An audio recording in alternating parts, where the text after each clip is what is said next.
Ryan Reynolds here from Mint Mobile. With the price of just about everything going up during inflation, we thought we'd bring our prices down. So to help us, we brought in a reverse auctioneer, which is apparently a thing. Mint Mobile Unlimited Premium Wireless. How to get 30, 30, bit to get 30, bit to get 20, 20, 20, bit to get 20, 20, bit to get 15, 15, 15, 15, just $15 a month? Sold! Give it a try at mintmobile.com/switch. $45 up front for 3 months plus taxes and fees. Promo rate for new customers for limited time. Unlimited more than 40 gigabytes per month. Slows full terms at mintmobile.com.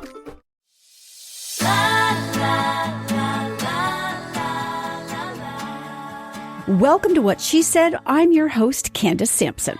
As the holiday season swings into full gear, many of us are feeling the added pressure, especially with the financial constraints this year. The 2023 Holiday Retail Outlook suggests Canadians are planning to spend less. But that doesn't mean our holidays will lack joy. In fact, it's a chance to focus on what truly matters and find new ways to connect and create lasting memories.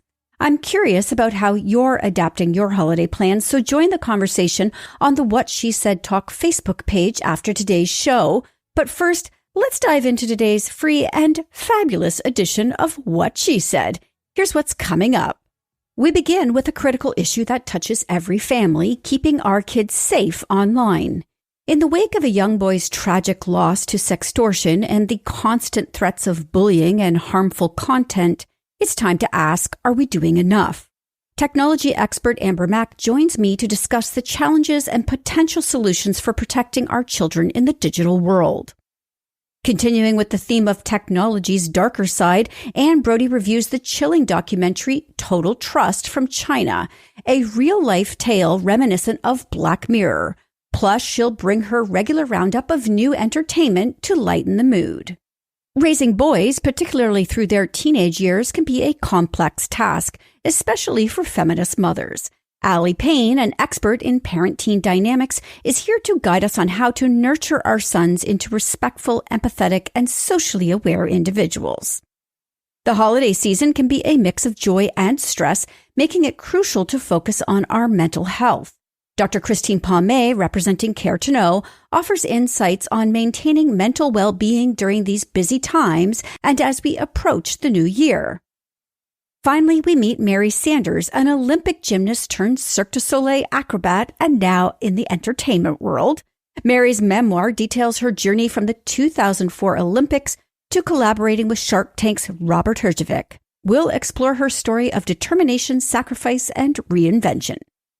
So whether you're looking for insights into digital safety, entertainment, parenting, mental health, or inspirational stories, What She Said has something for everyone today, right here on What She Said.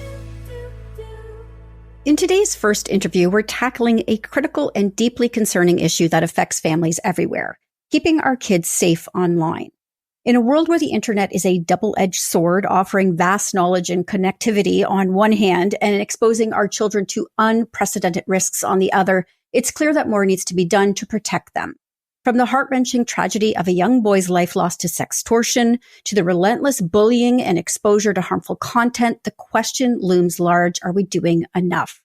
Joining me is Amber Mack, a renowned technology expert, author, and a concerned mother herself. Amber brings a wealth of knowledge in digital innovation and understanding of the online landscape.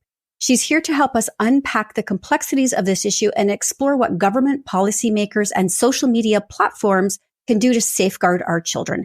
Amber, thank you so much for joining me today for this crucial discussion. Thanks so much for having me. So based on your really extensive experience in the tech world, what specific actions do you believe the Canadian government needs to take to protect children online? Well, I think one of the first things that the Canadian government should do is recognize that this is a threat to the health of our children. I think even just vocalizing that to parents would be something that many parents and guardians would really appreciate hearing, because certainly many of us have struggled at home in terms of the experiences that our kids have online. So I think acknowledging the problem is kind of number one. I would even go as far as to say that when it comes to public safety, of course, which the federal government is responsible for, this is a threat to public safety in many ways. We have a generation growing up on technology that unfortunately is leading them down some pretty dark paths. So recognizing it's a problem. Secondly, putting in guardrails to ensure that these experiences are safer online. We have regulation in all types of industries. Food is a great example. You know, there are certain things that we have warning labels on if they are unhealthy for us. We really need to think about this kind of nutritional breakdown for the social media platforms that our kids are using on a frequent basis. But the online threats are continually evolving. I mean, you know, even in a year, how far AI has come, deepfake technology. What are the long-term strategies the government should adopt to keep up with the changes? Because we're barely keeping up now. Well, I think that that's a great question. And quite clearly, this is something that governments all around the world really struggle with. You know, we don't really look to government to do things quickly. And yet we are in a time where technology is moving forward so quickly that it's difficult for anyone to keep up, let alone governments that tend to be a little slower. And so I think what we have here really is a perfect storm. We have a situation where government isn't able to keep up with how quickly the technology is moving forward and the risks that exist month to month. I know, for example, we've chatted in the past about deepfake technology. Well, even since we chatted a few months ago, I recognize that deepfakes are affecting our kids in new and unique ways that I would never have imagined. You know, there's an example of an app called the Undress app that basically allows anyone to take a picture of someone, upload it, and then see them naked. You can only imagine how many lives this can and is potentially ruining in terms of shaming people online. I'm sorry, I'm speechless on that last one. That's incredible. And so this is an app you can just download. Absolutely. It's just an app that you can download. There's also lots of other tech software like this. So it's so accessible when we talk about some of this AI tech that allows people to create content. I mean, it's generative AI, right? Create any type of content you want. Those could be images, those could be videos. And now it's in the hands of everyone, including the next generation. And so we have a situation right now where when we talk about online bullying, it's not just about calling someone a name. It's about taking a person's likeness and distributing something like non-consensual porn on the internet, undressing them in images and putting it online to shame them. And all of this is pretty inexpensive to do, and in some cases free. And so we really have to understand that the threats are evolving much more quickly than the government is able to keep up. But at the same time, I would say that this should be a priority, right? We prioritize many things at all levels of government. And I think it's fair to say if we don't get this right, we have an entire generation that's growing up right now that is hugely at risk for mental health issues that often can directly tie back into the experiences that they have on the internet. So while the government is moving slow, it's clear the tech companies are moving really fast. So let's talk about the responsibility they have in this conversation and how we can get them to start taking some accountability. Well, I think one of the problems that we also have with many of these tech platforms is that it hasn't really been until the past few years that many people have recognized that some of the things that they do are intentional and they're aware of some of the issues and problems that they've created. So what we're seeing now, for example, in the US in particular, is that many states are going after Meta, which of course is the parent company of Instagram and Facebook, and recognizing that Meta knew, in fact, that it had engaged younger users. There were studies done where they knew that there were 11 and 12-year-olds on the platform. Instead of ensuring that those accounts were deleted or removed, they kept them up and running. So it's an example of how even though these tech companies often have policies in place in terms of usage, they don't always play by the rules that they've put in for the first place. So this to me is a situation where I don't think many of the tech platforms really have the best interests of the next generation in mind. And we've started to see these stories over the past few years that are just so devastating, like algorithms that are serving young people who are looking for self-harm content. They're serving up more of it. You know, they're trying to get a handle on what they've created, but they certainly aren't very effective at doing so. Do these companies have ethical policies in place, and who establishes those or monitors them even? Well, I think, most of us have heard the stories of some of the tech platforms that do have organized groups in place to really adhere to the safety of people on their platform. But we also hear about is how often those groups are dismantled, right? Or no longer funded. We certainly have seen that over the past year with X, of course, formerly known as Twitter, where they disbanded their safety group that was in charge of ensuring that people had a safe experience online. So these stories, unfortunately, are very common in the tech platform space. And so I would say that it is a question of not just a void in good leadership among the big tech players in the social media space, but also they've been allowed for many, many years to operate like it's the Wild West. There are no other examples of businesses out there that are able to have sort of free reign on their consumers the way that the social media tech giants have, right? I can't think of another scenario. Every other business has to adhere to rules and regulations that are in place, but we've sort of given the big tech companies in the social space a free pass with devastating consequences. And I think Twitter and X is sort of this perfect example now, because it's being led by one person essentially who is having massive impact on the internet. And I don't know if we can put that genie back in the bottle. Well, I think you're absolutely right in the sense that we have too few people who are kind of making the decisions at the top who, again, don't have the best interest of their users necessarily in mind, especially that next generation or that younger generation of users.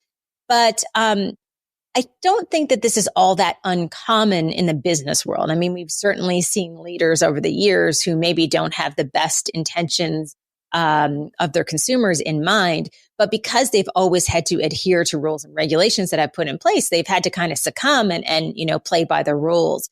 When you have no guardrails or no rules among those big tech players in the social media space, we're starting to really see what happens. And that means that, there's no transparency in terms of how algorithms even work, as one example, and how they take our kids down paths that those kids shouldn't be going down in the first place. There are no warning labels on social media. If you think about cigarettes in Canada, we know that there are warning labels on cigarette packages, and we know even next year they're starting to print warning labels on individual cigarettes. Could we have warning labels on social media? Probably. And maybe why not, right? It is dangerous to your health, and it affects more people than the number of people who are currently smoking cigarettes. So I think we've just had a lack of leadership in government to actually address this issue. And then simultaneously, we've had a number of tech founders who have taken advantage of the fact that they don't have rules and regulations that they need to follow. Ryan Reynolds here from Mint Mobile. With the price of just about everything going up during inflation, we thought we'd bring our prices down. So to help us, we brought in a reverse auctioneer, which is apparently a thing. Mint Mobile Unlimited Premium Wireless. How to get 30, 30, bit to get 30, bit to get 20, 20, 20, bit to get 20, 20, bit to get 15, 15, 15, 15, just $15 a month? Sold! Give it a try at mintmobile.com/switch. $45 up front for 3 months plus taxes and fees. Promo rate for new customers for limited time. Unlimited more than 40 gigabytes per month. Slows full terms at mintmobile.com. Hi, I'm Steve Yerko. And I'm Tara Sands. Now available from Maji Media is our new podcast, 4 Kids Flashback. 4 Kids is the company who brought you the English dub of Pokémon in the late 90s and so many other shows like Yu-Gi-Oh!, Shaman King, Teenage Mutant Ninja Turtles, Kirby, the infamous One Piece dub, and so many more. We'll be talking to the people who worked at 4 Kids. Actors, directors, writers, editors, producers, engineers, you get the point. And hopefully get the answers to questions both you and I have about the company. I actually worked there as a voice actor on some of the shows. And I was a kid watching the shows and remember way more than Tara does. And thank God for that. Steve is actually a professional storyboard artist, which gives some really unique insights into anime and animation. Subscribe today wherever you get your podcasts. That's the number 4 Kids Flashback.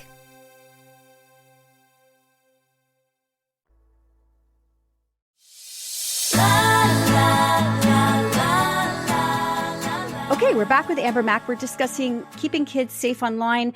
Let's turn our focus now to really the front line, and that is parents. And I think some parents may not even be aware of how badly they are needed at that front line. So you are a parent, obviously, but an expert in this field. What are the most critical steps parents should take to ensure their kids' safety online? One of the most important things that parents can do is really to get educated about many of the ongoing threats that exist in the social media space. There's a really great website called Common Sense Media that I've referred to for a number of years. It's an amazing resource for parents to understand all of the different apps, the different threats that exist, how many of these social media sites work. So that's kind of a great go-to destination. You may want to check in once or twice a week based on how much your child is using social media. The second thing is to actually use some of the apps that your kids are using, because you will very quickly start to understand the environment that they are in. For example, if you think about a child signing up for social media, someone who's a teenager, for example, you'll know how quickly they're able to interact and meet strangers and then direct message with strangers. You won't really understand that experience until you start using those platforms. So I would recommend downloading the apps that your kids are using, starting to try to understand what they're using. And then that ongoing dialogue in terms of some of the threats that exist out there. And, I'm sorry to say that it's come down to this, that it has to be the parent's job in isolation. I wish that wasn't the case. I wish we had regulations that properly protected our kids. But unfortunately, at this point, I would say that the parents have to do a lot of that heavy lifting in terms of keeping their kids safe and being aware that, yes, sextortion is on the rise. That is, of course, an issue where all of a sudden someone will coerce you into sharing images or videos of yourself naked, and then they'll blackmail you and say, hey, I'm going to post these if you don't pay me money. That's an example of sextortion. A lot of parents might think that this happens mostly to young girls, but what we've seen from much of the recent data is that there's a sharp increase in the number of young boys who are victims of this, including the young boy who you mentioned who took his own life in British Columbia. So being aware of the threats that exist and the magnitude of these threats and having conversations with their kids to explain, okay, hey, I read about this. This is happening. This is what you should do if this happens to you. Not all kids are going to listen perfectly well, but I do think that's the first line of defense. And you bring up such a good point about ongoing dialogue. I think, and we're all guilty of it. We think we've had the conversation. We've hammered the point home. Why beat it to death? But it's because of how quickly it's changing that you do need to constantly just be checking in. Yes. And I think, quite frankly, if we look at kids, especially tweens and teens, they're very trusting of everything in many ways, right? So they use social media. They see their parents using social media. They maybe don't have the same kind of concerns that they should about interacting with strangers or their experiences they're having online. So having those conversations really is that first line of defense. Years ago, I wrote a book called Outsmarting Your Kids Online. And one of the things that I recognized in doing some of the research is that the parents who had kids who really got into terrible situations online tended to be the parents that were the least tech savvy. There was always kind of a correlation there. They didn't really understand the risk to the fullest extent and didn't understand exactly what their kids were doing. And that creates, unfortunately, an opportunity for many of these dangers to arise. Yeah, I couldn't agree with you more. And I think another area that we need to be talking about is the role of schools and educational institutions in educating our kids and keeping them safe. Do you know of any institution or school that is doing this actively? Well, I've certainly had a chance to speak at some schools, K-12, for example, about online dangers. Not to the extent that I would imagine that this would be on their radar, but I have done some speaking on that front. But one thing I will say is this is not a once a year kind of keynote that you do at your school. It's moving too quickly. I've always thought, because my son has gone to schools that typically have email newsletters every single week, for example, that there should be some dedicated part of the newsletter that just talks about online threats. Hey, this is in the news. This is what you should look out for. I think it can be an educator's job in many ways to help with that process of both educating kids, but also parents as well. And there are certainly many avenues to be able to explore the dangers of technology and educate people throughout that process. We only have about a minute left here. Is there something that, if you had the policymakers sitting in front of you right now, is there something you would say to them about, so that the urgency of this hits home? One of the things that I would say to policymakers in terms of the urgency of these issues is to take a really long-term view on the situation right now and many of these online dangers and how they are affecting really what is the entire next generation of Canadians. Once we start to put that in perspective and can take that statement very seriously and then wrap it in the threats that exist because of artificial intelligence, I think that it would be possible to paint a more accurate picture of many of the risks that exist in this space and understand the urgency of being able to do something right now. Amber, I can't thank you enough for joining me. This is a conversation that we need to continue having. So I will have you back. I know parents hang on every word you share because you are an expert in this field. So thank you for joining me today. Where can people keep up with you, though? Because you are constantly keeping people abreast of new situations and technologies. Yeah, thanks so much. So I do send out an email newsletter every Tuesday. It's completely free. You can get it at ambermac.com/newsletter. And I try to address many of the online dangers as well as opportunities that do exist with some emerging technology out there. All right, wonderful. Thank you for joining me. It's time for Saturday Night at the Movies, and Anne Brodie is in with a very disturbing documentary to kick things off. Anne, I can't stop thinking about this one. It is an absolute necessity for people to see this. It's in theaters and later on it'll be out on TVOD, but it is shocking. And it concerns me because we have family members who are Chinese and, you know, she goes back to see her parents and it really worries me. So Total Trust is about, it details the last 20 years of intense surveillance of Chinese citizens by the government. Citizens have scorecards that they can show in order to get around that tells whether they've been good citizens or not. And what they can't do is they can't petition the government for anything. They can't incite subversion, you know, by being a Me Too supporter. And they follow 4 people, and this troop of government agents actually sits outside the door of one of these people, stays there for weeks and weeks, installs surveillance inside when they're not around. And this is just normal. And then they have volunteer nighttime patrol people who go around and they make notes of everything, like so-and-so put their garbage out at night. It's just mind-bending. And there's this one poor woman. She travels 2,000 miles to the prison where her lawyer husband is. And she's shouting at the prison, "Are you dead or alive?" She has no clue. Anyway, so why does the government do this? Well, the communist aim is to create a safe environment and fulfillment of happiness. Oh, that sounds like the complete opposite of what's happening in this documentary. I mean, it is so disturbing.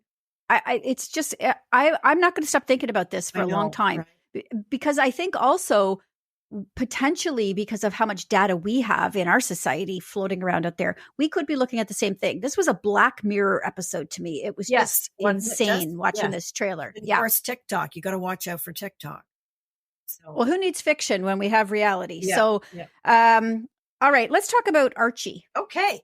Archie is, Diane Cannon was one of Cary Grant's many wives, and they had his only child, Jennifer. Well, Diane Cannon and Jennifer Grant are producing this series on BritBox called Archie, and it's about their lives together. And it was together, but also it explores Cary Grant's grindingly poor upbringing as Archibald Leach. He was abused, neglected. His father tried to sell him. He grew up in Bristol, and this is where all this happened. And he was told by his father that his mother had died. And he found out 50 years later that his mother was alive and well. He found her and cared for her the rest of her life. Now, Diane Cannon's relationship is shown in here. And she poses herself as the only woman who really stood up to Cary Grant. Because he was such a sex symbol and important, powerful figure in Hollywood. And you admire the heck out of her. So I have interviews with Diane, with Jason Isaacs, who plays Cary Grant freakishly well on the site. So it's interesting because it's also a glimpse into old Hollywood and the complete artificial world that the big stars lived in, and the pressures that they felt to be big stars always, and how Diane tried to change him in a way. But it's fascinating stuff, and it's particularly his relationship with his mother renewed after all those years. It's just heartwarming. All right. Tell me about Three Musketeers then. We got a minute or so left here. Let me start with the fact that it's violent, but it's set in 1627, Alexandre Dumas, based on his novel. And it's part 1 of 2. It's about the formation of the Three Musketeers with their partner, who is blackmailed by the King of France. France is under threat from England, all kinds of things going on. But what I find so interesting about this is that there's an extended battle scene in the woods, and it's a one handheld camera, following the horses, the swords, the gunshots. He's right in the center of the action. The horses are walking around the camera person, or trotting around, and all this going on. To me, that was just worth every second. So, it's an interesting watch, and it is in theaters and TVOD. All right. We were just talking about Christmas movies before we started recording today, and you mentioned one of your favorites. Yes, Christmas in Connecticut with Barbara Stanwyck. Now, she plays a Martha Stewart-like figure. She writes a column for a big magazine. Well, she can't cook or keep a house or anything, but her editor makes her take in a war hero and himself to treat them over Christmas, to cook for them and carry on. So there's all kinds of machinations going on. It's hysterically funny, even though it's Barbara Stanwyck. And there's some great character actors, and it's just so cozy. I mean, they go around this farm that she allegedly owns in a carriage with horses, and it's just Christmassy as all get out. I just love it. It's fun. You know what? I've never seen it, so I will add it to my list for this year. Yeah. And I'll just quickly tell you what I watched that I haven't watched yet, was Noelle with Anna Kendrick. And it's been out for a couple of years. I just never really was drawn to it. I watched it the other day. I loved it. It was just a fun take on a woman taking over the Santa Claus role. And I just thought it was adorable. So, perfect for what she said. Yeah. If you've not seen it, I highly recommend that one. It's a really cute movie. And you're going to be back next week with more. And we'll see you next week. Thanks for joining me. We'll see you next week.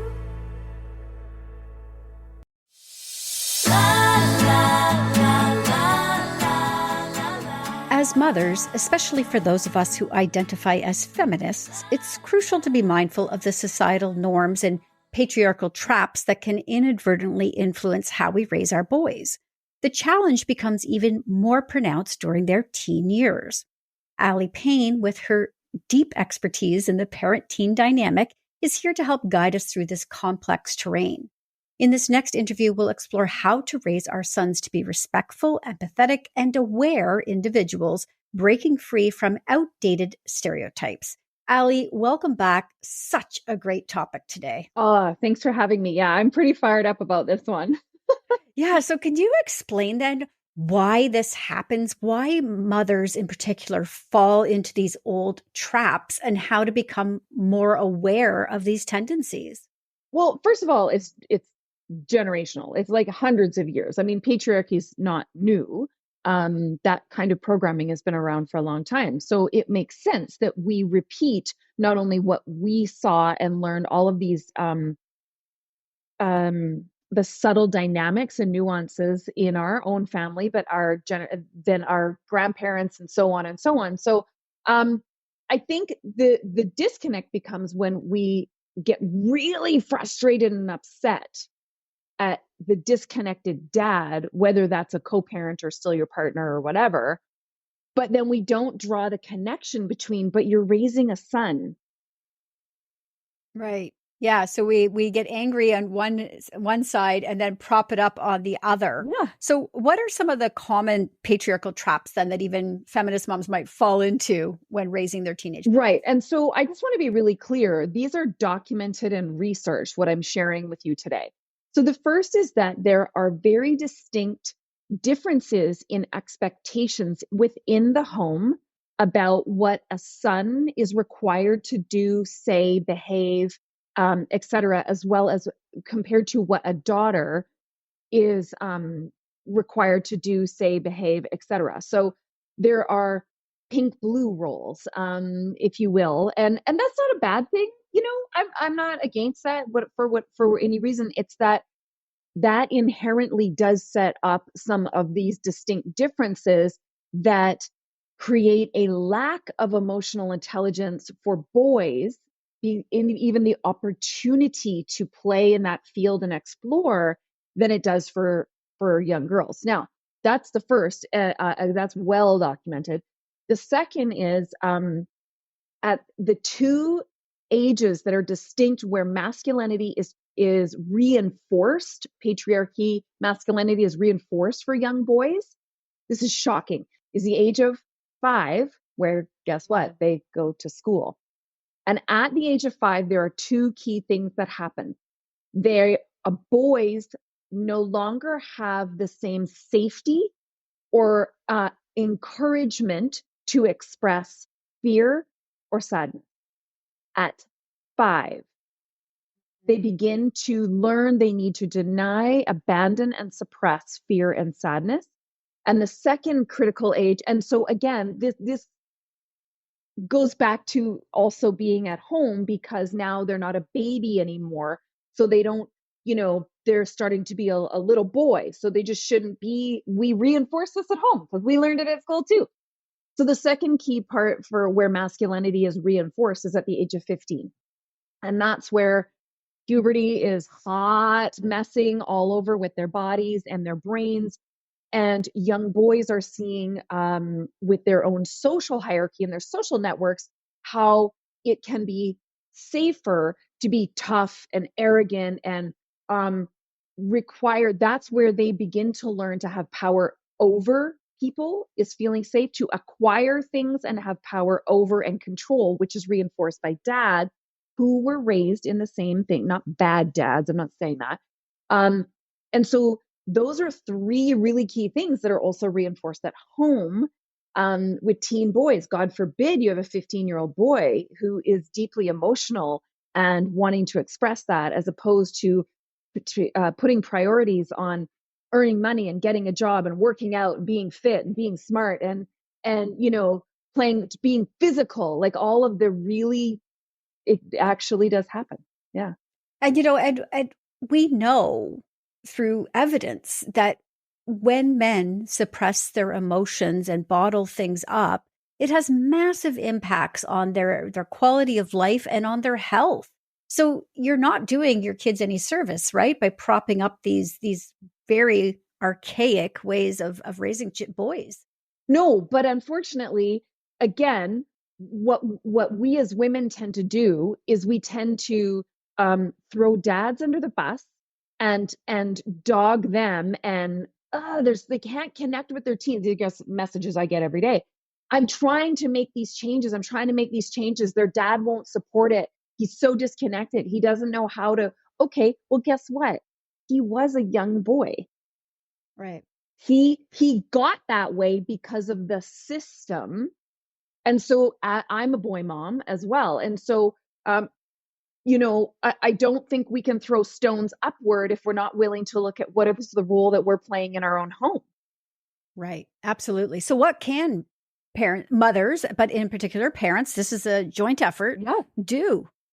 So this is really key, that this isn't just on moms. I understand, and based again on data, it is often moms who are creating some of this relationship shift and change in the home based on decades of research, that we're moving away from the command and control method, which we know, as you said, creates more mental health concerns because of the constant disconnection, not only disconnection from you as a parent, but they learn to disconnect from themselves. So as a boy mom, these are some of the things that I didn't want for my boys. So what we did is talk about feelings all of the time, because we also know scientifically that feelings are the foundation of all behavior. So instead of just looking at the behavior for what it is, why don't we just talk about the source? Like, how about that? So we talked about feelings all of the time. When they were acting out, this feels hard. What are you feeling? And so we acknowledged and normalized feelings, a lot of it. We acknowledged, and as they grew, we acknowledged and normalized the expression and articulation of those feelings, the being curious about feeling, the non-linearness of feelings, that you can feel one way and not have a clue why you feel that way. And that's okay. And that, some feelings want our bodies to do certain things, and that's not necessarily a great thing, but we still need to honor and acknowledge that feeling. So we talked about feelings a lot. We also talked about mental health a lot. We talked about stereotypes with their friends, especially at around 15, that all their friends were dating and they didn't really want to date and didn't feel ready to date, and how that became the construct of what was normal and what was more socially acceptable is that they had a girlfriend, and I do mean a possession. They had a girlfriend at 15. Right. And how their friends were treating their girlfriends, how they would talk about them, how, I absolutely made an effort that at the table, it was, how do we say one kind thing about each other? That this being an arrogant, things I won't say, is not cool, for that we don't need that.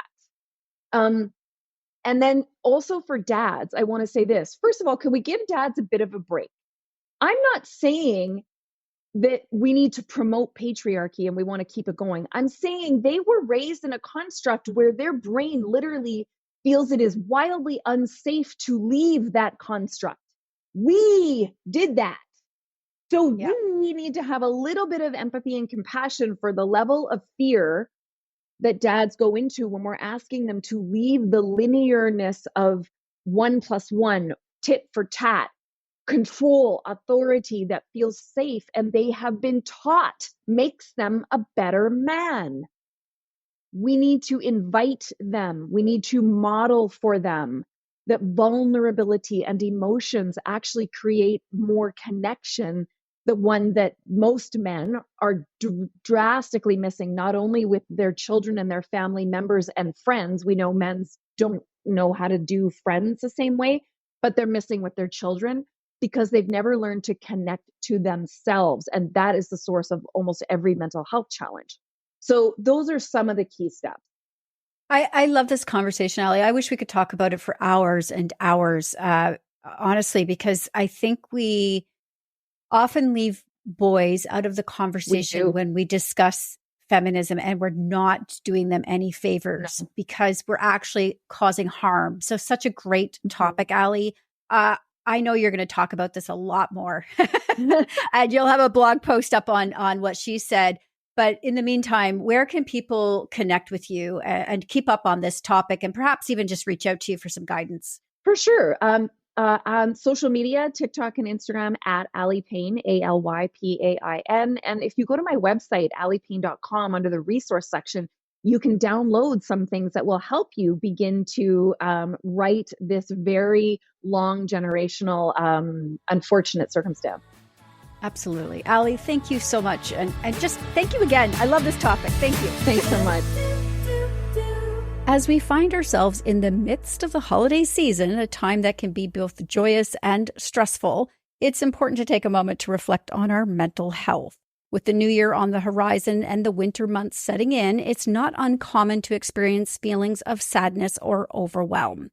Today, I'm joined by Dr. Christine Palmay, a family doctor from Midtown Toronto, who is here on behalf of Care to Know to help us navigate the complexities of mental health and provide us with valuable insights on how to prioritize our mental well-being during this very busy and stressful time of year. Welcome back to the show, Christine. Thanks for having me. So I honestly can already feel people, because those bills are going to start rolling in soon. And not to mention all the other stress, oftentimes just even with your own family. So what's Can we talk about the importance of prioritizing our mental health right now? Psychological stress, physical stress, social stress, you mentioned financial as well. I think it's really important to step back and realize that those stresses can take a toll. And the pressure to be joyful during a supposedly joyous season also is another stress. I certainly see a complete increase in my patients with mental health disorders coming in and saying, I'm really down. I feel like I shouldn't. So there's a lot of self-shame. And certainly, in Canada, mental health resources are so difficult to access and are also expensive. Self-care and self-awareness and doing what you can to increase your mental health is so essential. And, I think we hear it a lot, but because sometimes it is difficult to assess if somebody is depressed or if they're having a hard time because we mask it well. So what are some of the common signs and symptoms of depression? And if for people who are observing these things and perhaps friends and family, what should we be looking for? Fatigue that's unexplained. Obviously low mood, emotional dysregulation. And what that means, crying, happy, not understanding why your emotions are as such, not wanting to do the things. So this is the big one, not wanting to do the things that you used to do. If you loved walking and just don't feel like doing it anymore, you can the list is endless. I think some of the signs are quite subtle and it takes a bit of introspection. And you can imagine during the busy holiday season, we don't have a moment to breathe. So take that time, do a mental health checklist. How am I doing today type of thing. And how do anxiety and depression interact? Such a difficult question. And number one, they often occur together. I have a few patients that are only depressed, a few patients that are only anxious, but usually they occur in conjunction. The question is are you more depressed or more anxious? Anxiety, is a sense of panic. Oftentimes there's more agitation involved. I often say my patients worry and then worry about worrying. It's sometimes difficult to differentiate, but if you have that jittery sense, that unsettled sense, that probably puts you along the anxiety scale. But as I said, it's a spectrum and they usually happen together. And I don't think, especially since, everything went south in 2020, it's fair to say that a lot of us have anxiety. We're on this nonstop, roller coaster with news and events around the world. So you can't blame people. We were put in a perpetual state of panic and being scared of what was forthcoming because of the uncertainty. And we know that, chronic stress can set up its own type of circuits. And there's brain circuits that happen in feedback, and those need to be addressed. And absolutely, Candace, post-pandemic, let's not even talk about it during the plague, but post-plague, I had many patients who never had any anxiety or depression who've come out and said, I don't think I'm doing well. And I'd like to have a conversation about that. The problem is that we don't have many resources in the medical care system. So, I oftentimes focus on DIY supports, making sure eating well, you're getting outdoor activity, etc., but also seeking information that's credible about your condition and accessing resources that are credible. I always say that nothing is, there's one thing that's worse than no therapy, and that's bad therapy. It's aplenty with the misinformation out there. And this is such a complex and multifaceted issue. So how can Canadians educate themselves and stay informed about mental health conditions and all of the available treatments out there? So number one, if you have a primary care provider, access them right away. Have a discussion about how you're feeling. We have scales. There are some supports. You can be put on a wait list. I certainly offer patients a lot of resources, meditation, breathing exercises, etc. Look at your lifestyle. I always say the basics, look at your diet, look at, your exercise, look at your sleep cycle. But in terms of resources, be very careful because this is a field that, that people are very vulnerable, and a lot of people realize that and will take advantage of that vulnerability. So a lot of the lotions and potions out there, I always say I don't have any desire to peddle snake oil. So credible sites, mental health organizations, and we talk quite a bit here about caretoknow.ca. And the reason I like this site is, number one, it's updated. The information is ever expanding, and it is medically supported in the sense that we have medical experts like myself that are providing input to what's available and what's not available and updating regularly. The medicine is evolving every day and information should evolve accordingly. And you need to know where to go. The internet is here to stay, but browsing safely is so important for so many reasons, right? Misinformation can be devastating, and, a wrong turn can lead patients down rabbit holes, especially with mental health. When people are just wanting help and that pure desire, like I said, makes them vulnerable to nonsense available. Precaredandwell.ca. All right. And this is such a deep issue that you have expanded on this in a longer blog post on whatshesaidtalk.com. So I encourage people to take a few minutes for themselves, go read it. If not for you, for somebody in your circle, this is really important. And let's take care of each other, because this is a stressful time for everybody. So thank you so much for joining me, Christine. Thank you so much.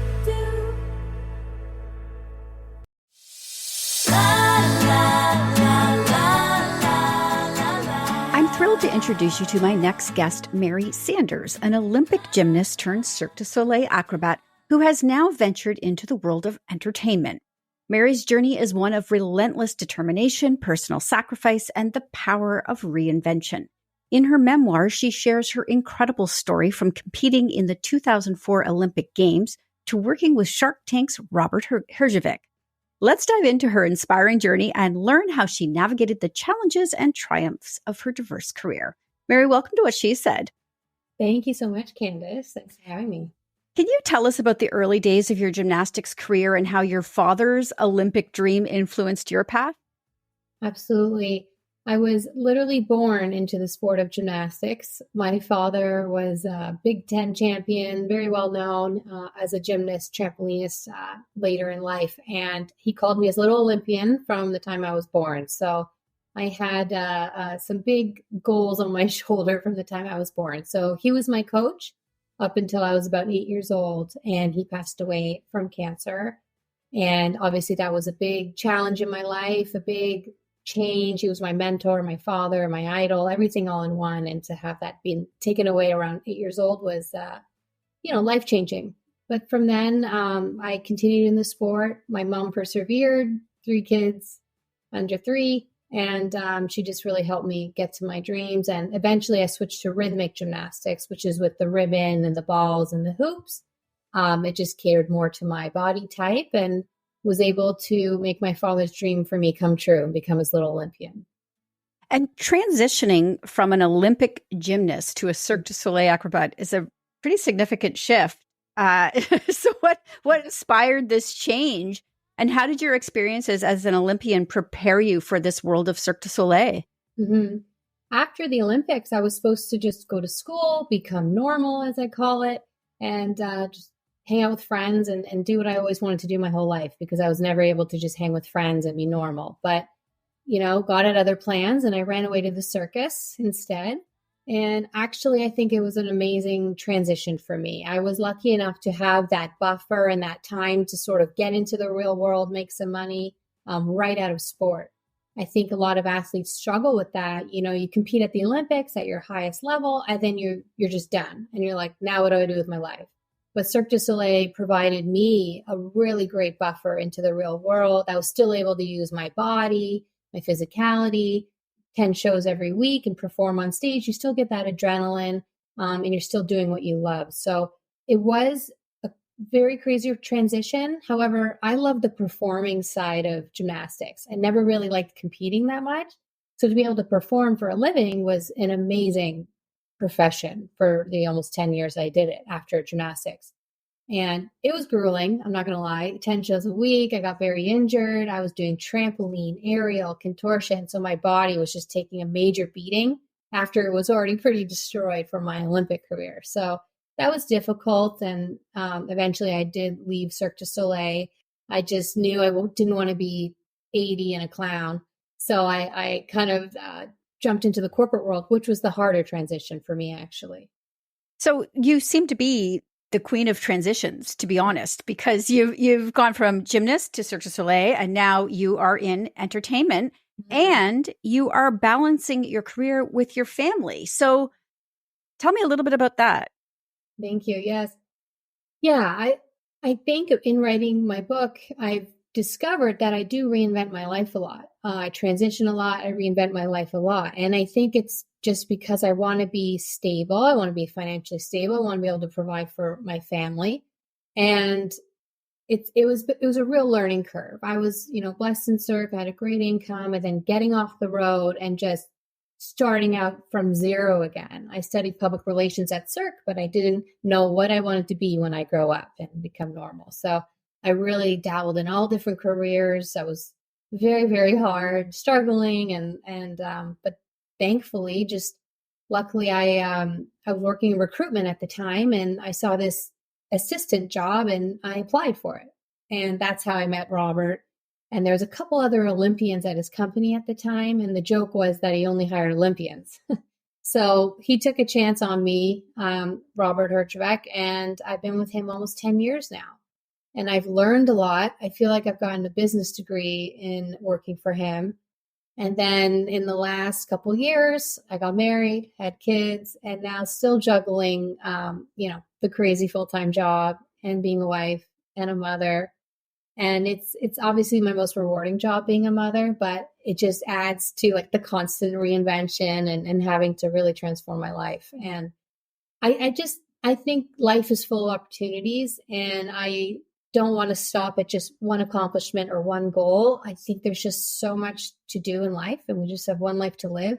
And I think I owe that a lot to Robert, that mentality, because if you meet him, he's like a little kid and he's constantly doing everything. And I want my kids to always, reach for the stars and accomplish anything. Like no dream is too big, as cheesy as that sounds. Well, I'm positive that your book has lots of inspiring, tales and stories for people to pull on for themselves. But we have about 30 seconds left. Do you have any, advice you would give somebody sort of to motivate them to take that next step into a new role? Absolutely. I reached a point in my life where I became very stagnant. I wasn't excited to get out of bed every day. Call it depression, call it anxiety, I'm not sure. And in writing my book, I really found that passion, my creativity again. And I just encourage anyone who's not excited to wake up every day is to just dive into that area that you've always wanted to do that one time in your life. And I promise you'll wake up a lot more excited the next day. Wonderful. Great advice. Where can people get your book, and where can they follow you online? Because I feel like you're probably sharing information all the time there as well. Absolutely. My book's available anywhere where books are sold, online, on Amazon, your local bookstore. My audiobook just came out as well. So that came out in end of November. So I'm quite excited about that. I actually narrated it. And you can follow me on Instagram, Twitter, and Facebook. Okay, wonderful. Mary, thank you so much for joining me today. Thank you. Thanks for your time. That's it for What She Said this week. Stay up to date with my newsletter by signing up at whatshesaidtalk.com, and be sure to follow on social at What She Said Talk on Facebook, Instagram, and X for videos of these interviews and more. You can also catch me on TikTok and Threads at Candace Said. Finally, be sure to subscribe to What She Said with Candace Sampson wherever you listen to podcasts to catch past episodes and extended interviews. I'll be back next week with more What She Said.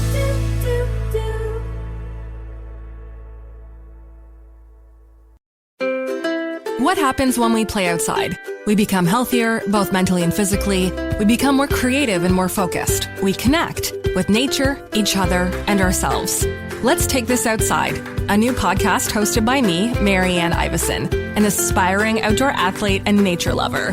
I speak to athletes, outdoor professionals, and scientists about their connection to nature, how it affects their performance, and everyday life. Let's Take This Outside, available on Apple Podcasts, Spotify, and Google Podcasts, and at letstakethisoutside.ca. Come on a journey like no other, where you will discover many roads that will lead you to a happier, healthier, and more stress-free life. And the beauty is, you don't need any vacation time for this adventure. The journey will come to you. Join Avery Rich on your very own journey into yoga. Along the way, she will demystify yoga poses and guide you into a yoga posture or short sequence, all in less than 15 minutes. You have nothing to lose but stress. The Journey into Yoga podcast. It's not for people who like yoga, it's for people who don't like yoga. Follow or subscribe on Apple Podcasts, Spotify, Amazon Music, or at AveryRich.com. Another Sound Off Media Company podcast.